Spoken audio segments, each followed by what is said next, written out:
Hoy es el tratamiento médico de la obesidad. Para lo que viene a continuación, yo he preparado unos documentos para facilitar las cosas al médico que se vaya a enfrentar a este tipo de situaciones, de forma que al paciente le dé lo que considero yo que le tiene que dar para que se vaya bien arreglado con las normas aprendidas de lo que tiene que hacer y cómo lo tiene que hacer.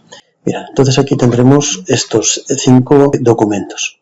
El primero es el aspecto práctico en el abordaje de la obesidad, que me sirve de guión cuando veo a este tipo de pacientes para que no haya nada que se me olvide. La historia clínica, descartar la comorbilidad, planificar estudios, los productos que podemos prescribir, los precios, que los tendremos que decir al paciente porque lo tendrán que subvencionar ellos mismos, etcétera, etcétera. Este es el primer documento. Después hay 3 documentos para la toma de fármacos de la semaglutida por vía subcutánea o de la semaglutida por vía oral. Es este. Vamos a ver, por ejemplo, instrucciones para la toma de la tirzepatida. Entonces, esto es lo que le podemos dar al paciente. Si se lo damos como una hoja que va a estar en todas las consultas, pues bien, pero si se lo damos de forma digital, pues mucho mejor, porque aquí esto está hipervinculado al vídeo oficial de la casa comercial, donde aquí mediante una película de 7 minutos les enseña cómo prescribirse el fármaco. Mounjaro Quick Pen es un tratamiento que se administra una vez a la semana. Si se lo queremos dar vía WhatsApp o vía correo electrónico, le llegará este documento con la hipervinculación. Si se lo damos en papel, pues aquí hay una descripción por la cara haz lo que nosotros estamos viendo, de cómo poner la aguja, de cómo desencapuchar, de cómo purgar y al final de cómo poner y cómo dejarla preparada para la siguiente dosis. Y en el envés de la hoja tenemos los efectos secundarios, que queden bien claros. Hay que repetírselo o hay que recordarle que si le aparecen los efectos secundarios los tenemos que dejar. Entonces, estas 3 es de la semaglutida subcutánea, de la tirzepatida subcutánea y de la semaglutida por vía oral. Y después uno importante que se tiene que complementar con el ejercicio físico. Nosotros le recordamos la importancia de hacer el ejercicio físico. Bueno, volvemos ya a la presentación. Y bueno, este es un botero, para decir que la obesidad también puede ser bella. Bueno, esta es una película de una casa comercial, está en la página de Lilly, es maravilloso y en 20 segundos hacen una descripción del sufrimiento que origina esta enfermedad, porque a partir de ahora la obesidad la vamos a considerar una enfermedad. Si nosotros padecemos de EPOC, pues solo nos producirá sufrimiento cuando tengamos que hacer ejercicio y nos produzca fatiga, pero la obesidad cargamos todo el día con ella y nos vemos reflejados en ella y nos vemos cuando vamos a salir y en sociedad, etcétera, etcétera. Entonces es una enfermedad que produce sufrimiento las 24 horas. Esto lo tenemos que tener muy en cuenta porque, bueno, tiene sus connotaciones especiales. Cada enfermedad tiene su connotación especial. Pues esta es esa. Y lo que viene a continuación, quiero que sepáis que no hay nada de original. Hay una pequeña cosa que luego diré lo que es original, o lo que es personal mío o un pensamiento mío. Pero lo que viene a continuación, esto está sacado de estas 2 guías publicadas recientemente, una por la Sociedad Española de Endocrinología y otra por la guía Giro, que es un documento conjunto de todas estas sociedades científicas para el abordaje de la obesidad. Bueno, esta va a ser nuestra principal referencia. Muchas de las cosas que voy a decir están sacadas de la guía Giro. Poco original y mucho de la bibliografía, el que nos va a servir de guía de toda la presentación, que la tengo yo siempre delante mía cuando me enfrento a este tipo de pacientes para que no haya nada que se me olvide. Y es lo que nos va a servir de guía a partir de la presentación. En la historia actual, descartar comorbilidad, planificar estudios, etcétera, etcétera. Bueno, como lo vamos a ir viendo, pues sobran comentarios. Bueno, es descargable para el que lo quiera tener. Bueno, y esto es la expresión máxima de la sencillez. Bueno, tenemos que empezar definiendo lo que es la obesidad? Bueno, pues es una definición muy fácil. Es el aumento de la masa grasa, que tiene unas connotaciones especiales, que no es solo grasa depositada, sino que además hace daño. Tiene lipotoxicidad. Cuando además de acumularse se infiltra, hace daño en los órganos que se infiltra. La grasa del tejido celular subcutáneo solo origina trastornos de sobrepeso, pero no toxicidad como hace la grasa que se infiltra en el hígado, que puede llegar a producir cirrosis, la grasa que se infiltra en el corazón y es origen de mucha patología cardiovascular, la grasa que se infiltra en el páncreas con disminución de la secreción pancreática. Es decir, que la grasa, además de tener su componente de sobrepeso, tiene su componente de toxicidad. ¿Y cómo podemos valorar esta toxicidad grasa? Con el depósito de la grasa visceral. Toda la grasa hace daño, pero la especialmente patológica es la grasa visceral. La grasa que se deposita en el peritoneo, la grasa que se deposita en el hígado, la del corazón, la del páncreas. Esto lo tenemos que saber, que la grasa visceral produce morbimortalidad cardiovascular, importante. Bueno, y decimos que es una enfermedad crónica, eso está claro, porque si nosotros abandonamos el tratamiento está claro que va a reaparecer. Sistémica porque afecta a todas las partes del cuerpo. Ya veremos que hay una un poquito especial que afecta a mujeres en la raíz de miembros, que esta no lleva implícito aumento de riesgo cardiovascular, que es recidivante. En el momento en que dejemos las medidas dietéticas y farmacológicas va a aparecer de nuevo la enfermedad, y lo que es más importante, que es tratable médicamente, que es el origen de esta charla. Cuando nosotros nos enfrentamos a esta enfermedad, esta es un acrónimo de las 5 A's: preguntar, evaluar, aconsejar, acordar y ayudar. Bueno, y esto es una publicación también reciente en la que la Sociedad Europea de Cardiología hace un repaso a la morbimortalidad cardiovascular y nos sirve para ver la epidemiología de la obesidad. Daos cuenta que en España el 23% tiene un grado determinado de sobrepeso u obesidad, y este sobrepeso y obesidad tiene un alto costo. En la actualidad se considera que 29.000 millones de dólares nos cuesta en España por el consumo de recursos la obesidad. Pero no, este es un problema grande, pero lo peor es lo que se avecina. No hay nada que haga prever que la obesidad va a disminuir, sino al contrario, que va a aumentar, y que dentro de unos años esto se va a duplicar. De 29.000 millones va a pasar a 61.000 millones el costo que se va a llevar de carga la obesidad. Bueno, esto es a tenerlo muy, muy en cuenta, porque bueno, esto es en España. En la población adulta, en los hombres el 55% tenemos cierto grado de sobrepeso y obesidad el 18%, y en niños el 30% de sobrepeso y el 10% de obesidad. Es decir, que muchos de los obesos que en la edad adulta provienen desde la infancia. ¿Y esta obesidad cómo se distribuye? Claro, no es lo mismo ser un sobrepeso o una obesidad 1 que ser una obesidad mórbida.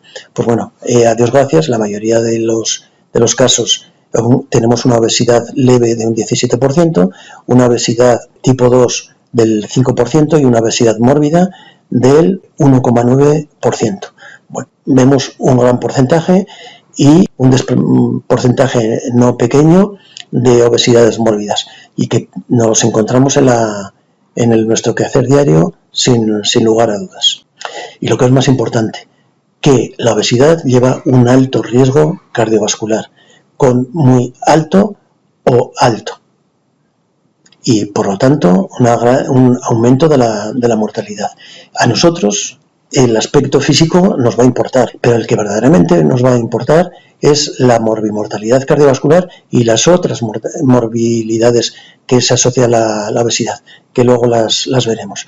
Es decir, que no solo es enfermos con una alteración morfológica, sino con alta carga de enfermedad.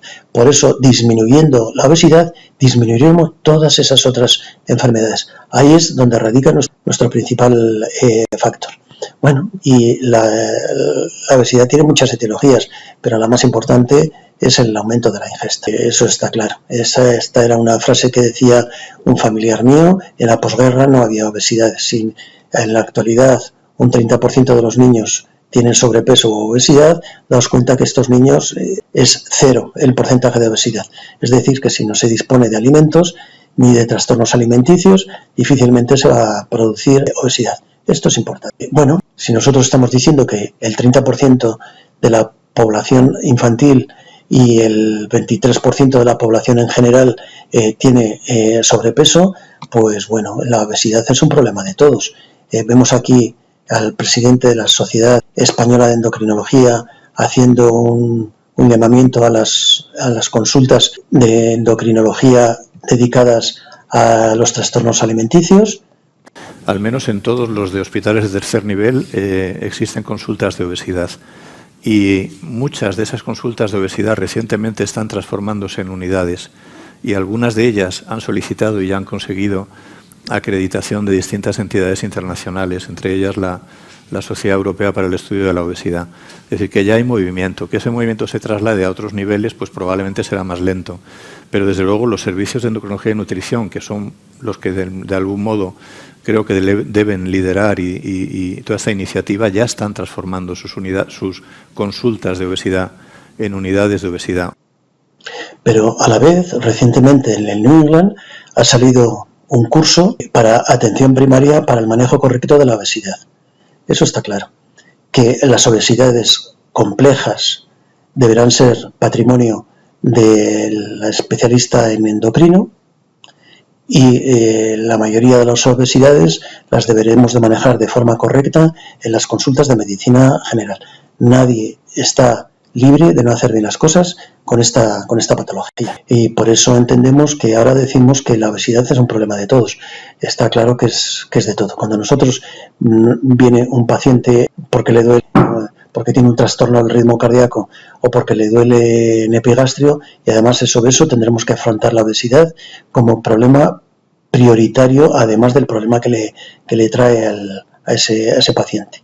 Por eso la importancia de que la obesidad no es patrimonio de nadie, sino es tributario de todos los médicos que atendemos de forma general a los pacientes. Y entonces lo entendemos fácil. Porque, ¿qué es lo que sucede después en realidad? Por ejemplo, de la gente que vive con obesidad, solo el 40% se diagnostican, pero solo se tratan el 20%. Y lo que es más importante, solo el 1,3% se pone tratamiento médico.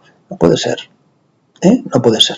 El paciente que lo vemos por un traumatismo, por un dolor en el epigastrio, por un EPOC, por una diabetes que lleve a obesidad, la obesidad debe ser un diagnóstico más, diagnóstico principal y de abordaje terapéutico. Lo entendemos. Bueno, y ya tenemos nuestro paciente en la consulta y empezamos a hacer un repaso de ese primer documento que nosotros hemos dicho.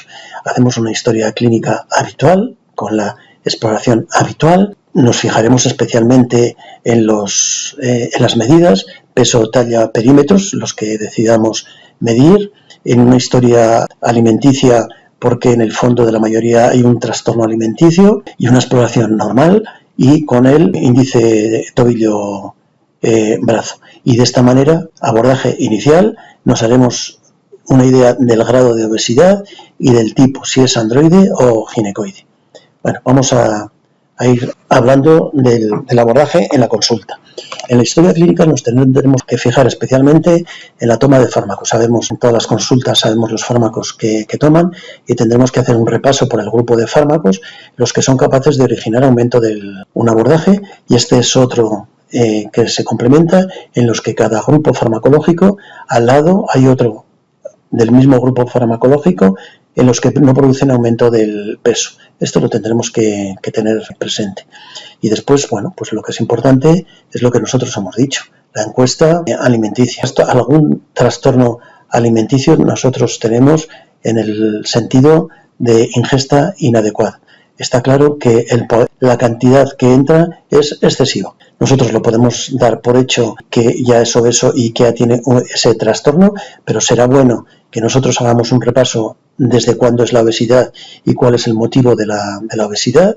A lo mejor viene desde la infancia por un trastorno alimenticio, o a lo mejor es que dejó de fumar y se echó 20 kilos encima, o a lo mejor es a raíz de un accidente que le originó un sedentarismo excesivo, etcétera, etcétera, etcétera. Lo que sea, el motivo que le trajo hasta la obesidad. Esto lo descubriremos con la historia clínica. Bueno, y después ya empezamos con la exploración y centrándonos en la obesidad, lo que tenemos que hacer es un estudio morfométrico con estos parámetros. Empezamos con el IMC, es un índice que ha sido criticado y denostado desde siempre, pero bueno, es el que tenemos y es el que más información nos aporta y sobre todo que nos sirve para clasificar al paciente en obesidad grado 1, 2, 3 o 4 en las superobesidades mórbidas. Está claro que solo con estos parámetros no nos vale, lo tendremos que complementar con otras cosas, pero bueno, es un parámetro importante.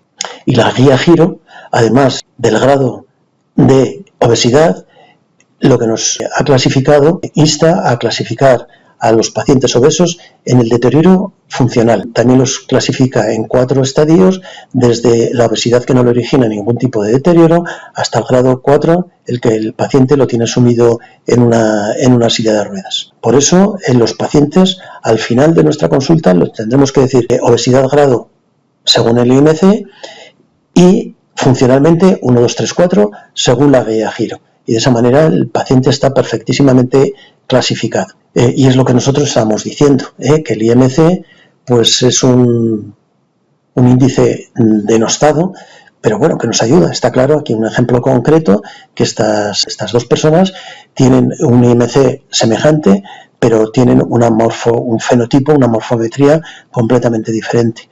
La de la izquierda no diríamos que está obesa y la de la derecha diríamos que tiene cierto grado de sobrepeso. Solo con el IMC no es suficiente. Tenemos que medir más cosas. Otro que nos ayuda a medir es el perímetro de la cintura.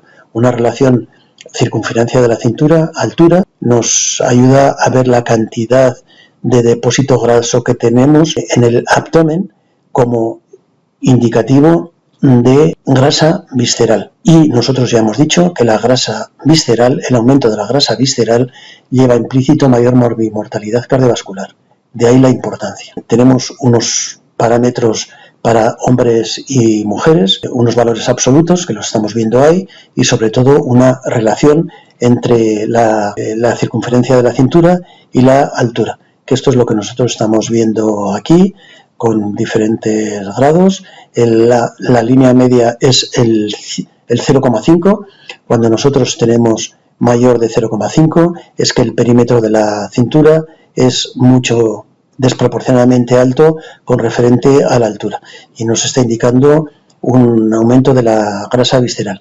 Pero además del abdomen, interesar este otro índice, cintura-cadera, que es ese depósito anómalo, con frecuencia se origina en el sexo femenino, que hay un depósito en la raíz de los miembros y que tiene un índice cintura-cadera disminuido, pero lo verdaderamente importante que el IMC posiblemente esté aumentado, pero este tipo de obesidad no lleva implícito mayor riesgo cardiovascular. Y esto es lo que se denominan obesidad ginecoide. Androide para la obesidad de cintura y la ginecoide para la obesidad de pelvis. En la primera, riesgo cardiovascular, en la segunda, no riesgo cardiovascular. Porque ya estamos diciendo que el aumento del perímetro de la cintura lleva implícito mayor depósito de grasa visceral dentro de este paciente. Pues nosotros aquí tenemos un buen panículo adiposo, pero este tiene sus connotaciones patológicas, pero el más patológico es el que está infiltrando los órganos. Nosotros aquí vemos ya un hígado infiltrado por grasa ya en fase de cirrosis. Nosotros aquí vemos un peritoneo en la que nos estará infiltrando el páncreas con una diabetes, además del aumento de la resistencia insulínica que produce toda la grasa a nivel general, o por ejemplo a nivel del pericardio, con aumento de la morbimortalidad cardiovascular. Por eso la importancia del índice de cintura, mayor riesgo cardiovascular. Seguimos con los parámetros de morfología y vamos a los pliegues. Lo que nos indica es una relación de la grasa subcutánea. Nosotros lo que hacemos es medir estos 9 pliegues y vamos sumando la medida que nos da el plicómetro, que es el dispositivo que nosotros empleamos para la medida de los pliegues, y vamos subiendo. Y según hombre, mujer y año, pues va aumentando. Nos dice una aproximación de la grasa subcutánea. Ya pasamos a otra medida que no siempre lo tenemos disponible, que es la impedanciometría. Este es un dispositivo que habitualmente está en las consultas de endocrino y en las consultas de trastornos de alimentación, que nos aporta muchísima información. Este es el patrón oro para medir este tipo de situaciones.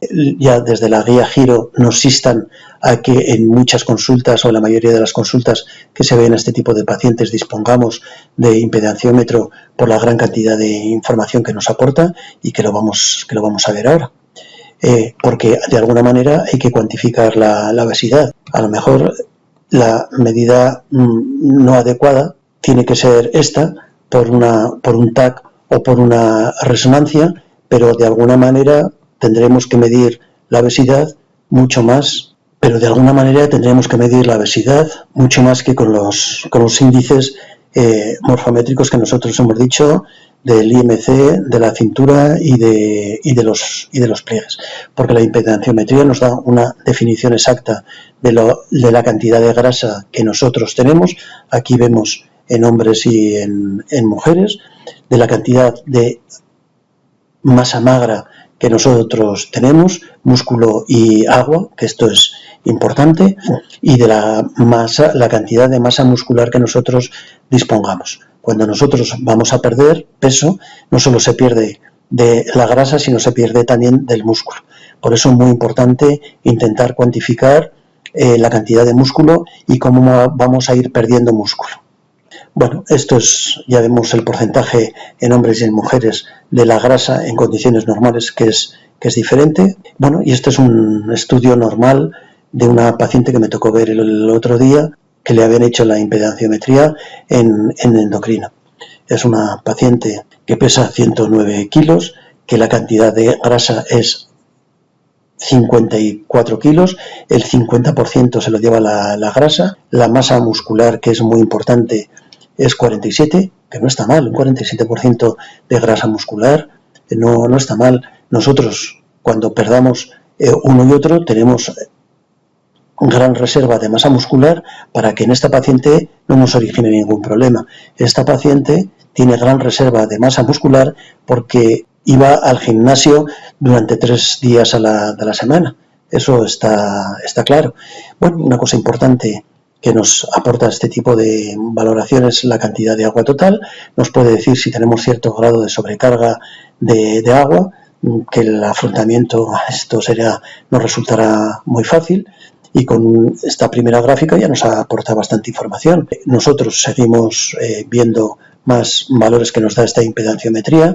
Pues bueno, ya nos dice que tiene una obesidad grado 3, es decir, que es una obesidad mórbida, que tiene una gran masa grasa, y lo que es muy importante, nosotros aquí estamos viendo que la masa muscular total está alta, con un índice de masa muscular, etcétera, etcétera, con un riesgo de sarcopenia bajo, que esto es una cosa importante que luego hablaremos. Bueno, y estos son más índices que nos da la bioimpedanciometría, por eso la importancia de la valoración con este dispositivo. Si nos tenemos que manejar con índices y perímetros, bien, pero si disponemos de bioimpedancia, pues mejor, porque vamos a ver el porcentaje de grasa que perdemos y el porcentaje de masa magra que no debemos de perder. Ese es el concepto. Bueno, este es un tipo de bioimpedancia que nosotros podemos hacer, y este es otro que también disponemos en el hospital, que es diferente, y además de hacer una valoración menos de la morfometría que nosotros hemos dicho, pero mucho más del agua. Son bioimpedanciómetros que miden cosas diferentes con diferentes finalidades. Y ya tenemos la historia hecha y la exploración hecha. Hasta ahora lo que hemos diagnosticado, obesidad grado 1, 2, 3 o 4 por el IMC, por la morfología y los perímetros si es androide o ginecoide, y el grado funcional de la guía Giro. Bueno, pues yo creo que hasta ahora todos estamos capacitados para hacerlo y de forma correcta. No es difícil esta patología. Bueno, y desde el punto de vista de médicos generales, pues otro punto importante es valorar la comorbilidad que tienen estos pacientes. Ya vamos a ir repasando, pues estamos en una consulta general y nosotros en esto pues estamos muy acostumbrados, no nos va a resultar difícil. Ya hemos visto en las primeras diapositivas la gran comorbilidad cardiovascular que nosotros tenemos en este tipo de pacientes, pero no solo es morbilidad cardiovascular, sino hay 229 enfermedades asociadas a obesidad, unas con más carga y otras con menos carga, pero con mucha patología asociada. La principal es esta, enfermedades respiratorias, sobre todo la apnea del sueño. Muchos pacientes tienen clínica sugestiva de apnea del sueño y con mucha frecuencia los tenemos que mandar a neumología para hacer el estudio del sueño, con el grave inconveniente que nosotros tenemos de la lista de espera tan infinita que tenemos. Nosotros posiblemente desde que hacemos la sospecha hasta que lo ven va a pasar un tiempo más que suficiente para que nos dé tiempo a poner el tratamiento, desaparezca la obesidad y desaparezca la apnea. Hay artículos en los que este tipo de fármacos hace desaparecer la apnea. Este hecho es concreto. Pero bueno, otra patología asociada es al hígado, con la esteatohepatitis y la degeneración en cirrosis, muy importante. Las complicaciones musculoesqueléticas, que nosotros no las vemos mucho, pero en trauma las ven con mucha frecuencia, y mucho ya es criterio para que no entren en un programa de recambio de prótesis por sobrepeso. Pues bueno, aquí se les abre una cosa importante. Hay artículos también que estaban fuera de las listas de intervención quirúrgica y al conseguir la reducción del peso vuelven a entrar otra vez para intervenir. Esto a tenerlo en cuenta con los traumatólogos. Tenemos por la morfometría que nos origina una incontinencia, relacionados con el síndrome de afectación psicológica asociado a la enfermedad, la mortalidad cardiovascular, pues que es lo que estamos hablando durante todo el rato, la diabetes mellitus por los dos motivos, por la infiltración grasa del páncreas o por el aumento de la resistencia, y este tipo de enfermedades tiene una alta asociación a cáncer. El cáncer endometrial 7 veces más, el adenocarcinoma de esófago 4,8 veces más, cáncer gástrico 2 veces más, es decir que tenemos una patología muy frecuente asociada a la obesidad. Cada uno de estos cánceres asociados a diferente fisiopatología, pero que tenemos que estar pendientes de que no aparezca. Bueno, hemos descartado la comorbilidad y ahora planificamos los estudios a realizar. Lo primero que pedimos es la rutina habitual que pedimos a los pacientes de riesgo cardiovascular, con la determinación de lípidos completa, las hormonas tiroideas, la hemoglobina glicosilada, la ApoB, la LipoA, la albúmina, la relación creatinina-albúmina urinaria, el electro y la radiografía. En nuestro hospital esta es una visión de lo que nosotros podemos pedir. Esto es uno de los perfiles de sobrepeso en pediatría, donde a diferencia de lo nuestro está la insulina y la leptina. Nosotros esto habitualmente no lo pedimos. Continuamos con los estudios. Estamos hablando de una consulta, ya os he dicho que esto estaba pensado para las consultas de riesgo cardiovascular. Nosotros estamos haciendo mucho esfuerzo en que todos los miembros de la consulta vayamos aprendiendo a hacer la valoración ecográfica que es necesaria en estos pacientes, a los 5 territorios: carótidas, corazón, hígado, aorta para descartar aneurisma de aorta y femorales. En todas las consultas de riesgo cardiovascular hay esta valoración integral de los 5 territorios que nos aportan o nos aumentan o disminuyen el riesgo. Generalmente nos aumentan el riesgo cardiovascular y nos aumentan el grado de complejidad de los pacientes. Bueno, por eso es necesario aprender ecografía en las consultas de riesgo cardiovascular. Bueno, y después tenemos las otras opciones cuando nos encontremos determinadas patologías. Una patología muy habitual es la hipertensión. Nosotros, a Dios gracias, disponemos de 3 mapas y es una prueba que la hacemos con mucha frecuencia y sin mucha lista de espera. Bueno, pues ya tenemos valorado al paciente y ahora nos enfrentamos al problema, que es el tratamiento médico de la obesidad. Aquí lo recomendado es que pivotamos sobre tres columnas. Uno, la alimentación, otro, la actividad física y otro, el tratamiento médico. Las 3 son necesarias para que todo vaya de forma correcta. La recomendación es, bueno, pues esto es un resumen de todas las recomendaciones con diferente grado de evidencia científica y donde aquí nos hace ya un llamamiento de atención a que la restricción calórica es eficaz, pero si nosotros abandonamos esta restricción, la parte proporcional perdida por la dieta la recuperamos pronto y ya veremos cómo lo hacemos esto. Nos recomiendan unas determinadas regímenes. A Dios gracias, nosotros disponemos de la dieta mediterránea. La fuente de proteínas puede ser verduras o legumbres, pescado azul, carnes blancas, mucha fruta, no carnes rojas, no grasas saturadas, que son las especialmente agresivas. Y después aquí, bueno, nos vuelve a recordar que la dieta hipocalórica puede originar reducciones a corto espacio de tiempo, pero como no la sigamos, volvemos otra vez a nuestro peso habitual. Pero como estamos dentro de un tratamiento equilibrado con todo, pues bueno, vamos a pensar que bueno, nos vamos a mantener en nuestro régimen dietético. Nosotros tenemos que originar un déficit de 500 kilocalorías día para que ir perdiendo la parte proporcional a la dieta. Bueno, ¿y cómo hacemos el cálculo de las calorías? Pues según el hombre o mujer y según sedentarismo o actividad, tenemos un grado de calorías que asignar a nuestro paciente.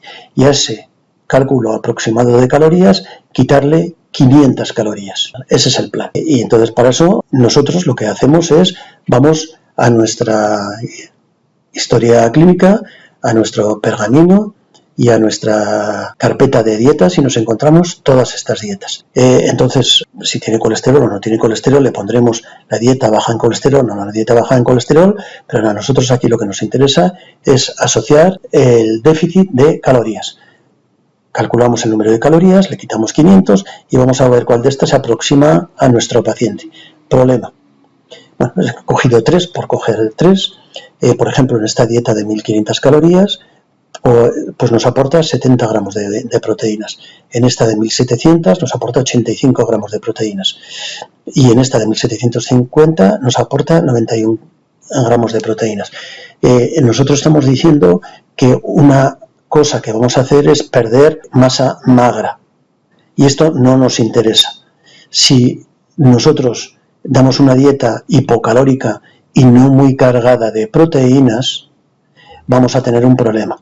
Nosotros, con las dietas que nosotros habitualmente sacamos de nuestro ordenador, nos quedamos cortos en proteínas. A esto le tendremos que dar una vuelta y hacer o reconsiderar unas dietas o rehacer unas dietas o poner a disposición de las consultas unas dietas hipocalóricas e hiperproteicas. Por lo que nosotros vamos diciendo, no nos interesa perder músculo. Segunda columna de nuestro tratamiento, el ejercicio. Está claro que el ejercicio es buenísimo para todo, para la salud mental, para la hipertensión, para las articulaciones, etcétera, etcétera. Y también para perder peso. Esto, lo que yo voy a decir a continuación, sale de unas recomendaciones de la Sociedad Española de Cardiología, que nos dice qué tipo de ejercicio y cuánto ejercicio debemos de hacer para originar pérdida de peso. Bueno, ya vemos aquí. Esto es otra gráfica. Lo que nosotros perdemos de calorías con determinada actividad no es mucho. Esto lo tenemos que tener bien claro. Nosotros necesitamos hacer mucho ejercicio para no perder muchas calorías. Ya vemos aquí 30 minutos. Nosotros vamos a andar todos los días más a 180 calorías. O sea, que aquí estamos perdiendo 300 calorías. O sea, si andamos una hora, bueno, con las bebidas energéticas que solemos beber después de estas caminatas, a lo mejor compensamos todo lo que hemos perdido. Bueno, y la actividad física, que es eficaz, pues bueno, aquí está referenciado, está sacado de la guía Giro, con diferente grado de nivel y de evidencia, pero recomendable, muy recomendable. Bueno, y esto es lo que yo he preparado para dárselo a los pacientes, instándoles y ayudándoles y reforzando el tratamiento que debe de llevar, que es conveniente, diciéndole como cuánto podemos perder según lo que nosotros hagamos, y instándole a que haga los dos tipos de ejercicio, el anaerobio y el anaerobio. A lo mejor no tenemos que decir estas dos palabrotas, el ejercicio de pérdida de grasa, que es este, y de pérdida de calorías, que es este, y el ejercicio de ganancia de músculo, que es este. Por esto es importante.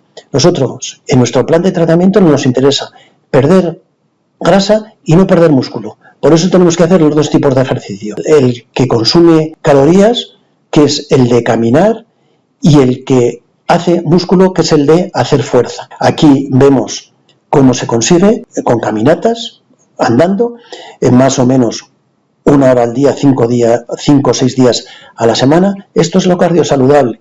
Es un error que cuando con relativa frecuencia a nosotros en la consulta vienen y nos dicen: no, es que yo me ando 15 kilómetros diario. Error. Se está machacando la espalda, se está machacando las caderas, las rodillas, y eso no es cardiosaludable. A mí me resulta ofensivo. Yo les hago comprender que lo cardiosaludable es 5 o 6 kilómetros. Nada más. Todo lo que andemos de más lleva implícito desgaste de articulaciones. Importante. Bueno, y después lo que sí es importante es que si nosotros vamos a perder músculo, procuramos perder lo menos posible. Y la manera de perder lo menos posible es ejercitándolos. Y esto se consigue con estos tipos de ejercicios: sprint, levantamiento de pesas, muelles, sentadillas, etcétera, etcétera. Y esto hay que hacerlo una media de 15 minutos, 3 sesiones a la semana. Es decir, que tenemos que hacer los dos tipos de ejercicios. Este papelito se lo debe llevar todos los pacientes. Los dos primeros patas de nuestro banco están comentadas: dieta y ejercicio, el tratamiento. Ahora viene, a lo mejor, nuestro principal papel, que esto es lo que tenemos que decir. Planificamos el tratamiento. Daos cuenta la cantidad de interrogantes que yo le he puesto. Entonces, según el grado de obesidad, hay que poner un tipo de tratamiento. Y esto sí que es de cosecha propia. Todos sabemos el gran mercantilismo que hay sobre la obesidad. Y las recomendaciones en ficha técnica de los fármacos es cuando uno es obeso o tiene sobrepeso. No dice el grado, pero el grado de obesidad y el grado de morbimortalidad cardiovascular y asociado a otras enfermedades es proporcional al peso. Entonces a nosotros nos importa la estabilidad psicológica del paciente, pero si nosotros podemos conseguir una pérdida de peso con dieta y ejercicio, ¿para qué vamos a emplear unos fármacos que son caros y que tienen efectos secundarios? Bueno, yo lo que hago es lo siguiente: el sobrepeso y a la funcional 1, dieta y ejercicio en estos dos pilares de tratamiento. En el grado 2 de obesidad, es decir, cuando tenemos un IMC superior a 35, si nosotros tenemos comorbilidad, le asocio fármacos, y asocio siempre fármacos en las obesidades mórbidas cuando tienen valores superiores a 40 de IMC. Y por supuestísimo, super obesidades mórbidas en las que tienen superior a 50, ya directamente ya las paso a endocrino, porque hay que contemplar otro tratamiento y sobre todo la cirugía bariátrica, o lo que ellos consideren. Bueno, que lo hagan como lo hagan mejor. Pero yo en esas superobesidades mórbidas ya ni me meto. Pero hasta la 4, este es mi plan de tratamiento. En las obesidades leves les pongo dieta y ejercicio. En las obesidades moderadas, si tienen comorbilidad, les pongo el tratamiento que luego vamos a ver. Y en las obesidades de IMC de 40 ya directamente pongo tratamiento, que es el que vamos a ver a partir de ahora. Porque la historia de los tratamientos ha sido larga. Desde 1880, ya cuando se daban los extractos de hormonas tiroideas, se ha tratado la obesidad de forma de fármacos, pero solo ha sido hasta los últimos años donde el tratamiento médico ha sido realmente eficaz. Hasta ahora eran tratamientos de pérdida de peso de solo un dígito, un 5%, un 7%, ya Con los nuevos fármacos tenemos pérdidas de peso de 2 dígitos, de 15%, de 20%, que es los que nosotros vamos a ver ahora. Esto es un pantallazo de la guía Giro y estos son los medicamentos aprobados, que son los 4 fármacos que recomiendan en la actualidad. Bueno, inhibidor de las grasas, el Orlistat y la liraglutida. Bueno, nosotros tenemos fármacos que lo superan con facilidad y yo ya directamente ya no los pongo. Y me paso a los 2 últimos fármacos, que son los que vamos a comentar ahora y los que se están teniendo un resultado espectacular. Cómo actúa la semaglutida y cómo actúa el tirzepatide, pero son los 2 fármacos que vamos a comentar a partir de ahora, con sus pequeñas diferencias de uno y otro. Bueno, y los 2 producen pérdida de peso, ya veremos cuánto luego, pero cuando nosotros nos enfrentamos al paciente, ¿cuál ponemos? ¿La semaglutida o la tirzepatida? Pues hay unas condiciones clínicas que nos apoyan hacia uno o hacia otro. La semaglutida hay oral y subcutáneo. Si nosotros lo queremos oral, indefectiblemente nos tenemos que ir a la semaglutida. Si nos da igual, podremos poner de los 2. Si nosotros tenemos diabetes, la semaglutida está financiado junto con antidiabéticos. Si tú pones directamente la semaglutida para perder peso en un paciente diabético y no lleva antidiabéticos, no lo financian. Importante. La tirzepatida no está aprobada la financiación en pacientes diabéticos. Hoy, fecha 17 del 12 del 24, la semaglutida tiene estudios que disminuyen la morbimortalidad cardiovascular. La tirzepatida no los tiene por hoy. Entonces, si nosotros nos encontramos a un paciente hipertenso o obeso que ha tenido una angina de pecho, si lo que queremos es disminuir morbimortalidad, nos tendremos que ir a la semaglutida. El siguiente ítem es la carestía. Es más barata la semaglutida que la tirzepatida. Si para nosotros esto es importante, nos tenemos que ir a la semaglutida. Y la eficacia es más eficaz. La tirzepatida reduce hasta un 20% y la semaglutida un 15%. Es decir, que cuando nosotros nos enfrentemos a un paciente, tendremos que ir balanceando de un sitio y de otro para ir cogiendo uno u otro. Bueno, pues ahí ya entra lo que nosotros decidamos. Bueno, ya hemos dicho que tanto uno como otro produce pérdidas de peso de 2 dígitos, pero lo más importante es esto. Esta diapositiva es muy importante. Pérdida total de peso, el 50% es grasa y el 50% es músculo. Si nosotros en nuestra valoración inicial partimos de mala reserva muscular, nosotros lo que vamos a originar es una sarcopenia muy importante, con los inconvenientes que esto tiene. Por eso, en el ejemplo de la paciente que nosotros habíamos visto, que tenía una gran reserva muscular, nosotros en esa paciente yo estoy seguro que no voy a tener ningún problema en perder peso. Le voy a seguir instando a que vaya al gimnasio, pero yo sé que problemas de sarcopenia ya no vamos a tener. Otra cuestión está en que la obesidad sea fruto, por ejemplo, de una inmovilidad porque ha tenido un accidente y que ese paciente esté desmuscularizado en situación basal.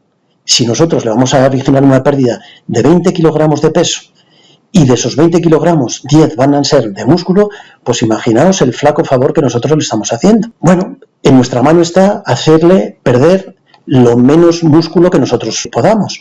Por eso lo que nosotros hemos dicho, que en nuestro régimen dietético la carga de proteínas tiene que ser más de lo que nosotros ponemos habitualmente. Habitualmente es 1 gramo de proteínas kilogramo de peso, pues en estos pacientes recomiendan 1,7 gramos de proteínas por kilogramo de paciente. La importancia del régimen de ejercicio que nosotros hemos dicho, fomentar el ejercicio de fuerza, el ejercicio anaerobio, para que haga músculo, que pierda peso con el aerobio y que gane músculo con el anaerobio. Y después nosotros lo que tendremos que seguir es haciendo revisiones frecuentes con la bioimpedancia para ver músculo, para ver grasa, etcétera, etcétera, si disponemos de la bioimpedancia.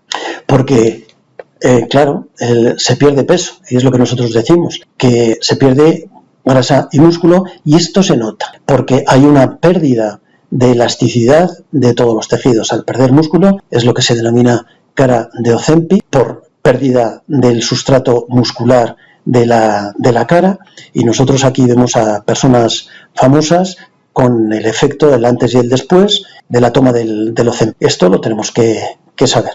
Bueno, y a efectos prácticos que nosotros estamos diciendo, nosotros le tenemos que recetar un principio activo al paciente, la semaglutida o la tirzepatida, saber que la semaglutida tenemos vía subcutánea y vía oral, que este fármaco está subvencionado en la diabetes junto con antidiabéticos, que la subcutánea tenemos 2 presentaciones comerciales, el Ozempic y el Wegovy, que el Ozempic tiene estas 3 presentaciones de 0,25, 0,50 y 1 miligramo, y el Wegovy hasta 2,4 miligramos. Y al lado tenemos el precio. Si está subvencionado porque es diabético, no hay ningún problema. Pero si no es diabético, el paciente le tendremos que avisar el costo que va a tener mensual. Esas cifras que aparecen ahí es el costo mensual.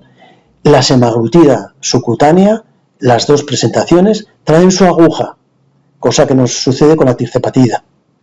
Entonces no tendremos que prescribir aguja. Solo con el nombre comercial que decidamos, si es para diabetes podemos prescribir el Ozempic, si es para pérdida de peso no podemos prescribir el Ozempic. Tenemos que prescribir el Wegovy y saber cuánto le va a costar.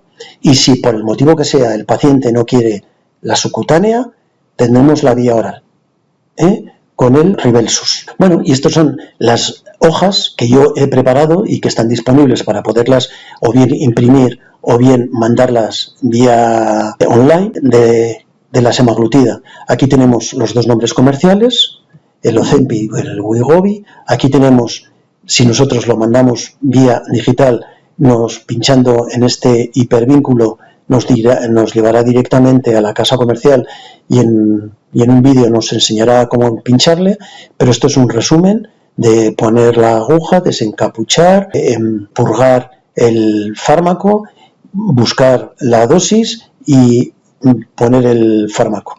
Bueno, y esto es la secuencia de cómo debe de llevar ascendente de tratamiento y los efectos secundarios. Semaglutida, las 2 presentaciones comerciales, y después la tirzepatida, solo hay subcutánea, no hay oral. Estas son las múltiples presentaciones a nivel internacional que hay de tirzepatida.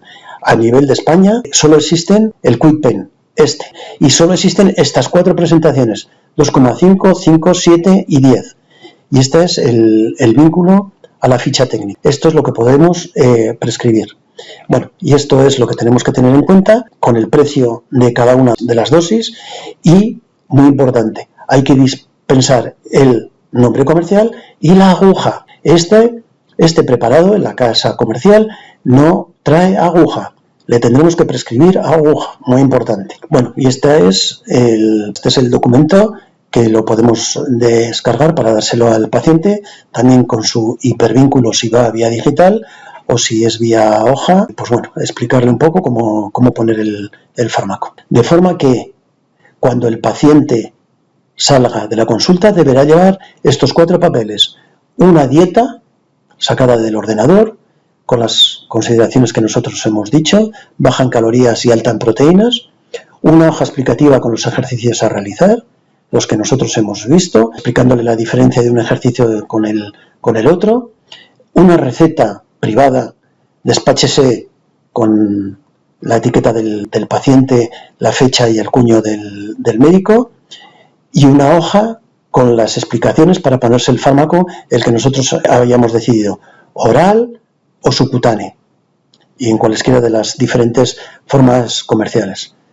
Muy importante, y esto hay que decírselo a todos los pacientes, que en el momento en que nosotros dejemos, esto es una gráfica que es lo que pasó con la semaglutida, que nosotros mientras tomamos semaglutida íbamos perdiendo peso. Aquí cuando cesó el estudio y cesó la administración del semaglutida, la recuperación del peso fue casi al 100%. Es decir, que si nosotros, una vez conseguido el objetivo, dejamos el fármaco, con mucha frecuencia volveremos al peso previo. Solución que se está dando. dos tipos de soluciones. O bien aumentar el intervalo de la dosis, prolongarlo a 10 días o a 2 semanas, o disminuir a dosis anteriores a las que nosotros hayamos conseguido el objetivo. Todo esto es lo que yo os quería decir, y sobre todo recalcar que esta es una patología que todos los días vemos, que todos vemos, y que todos estamos obligados a hacer de forma correcta lo que hemos dicho hasta ahora.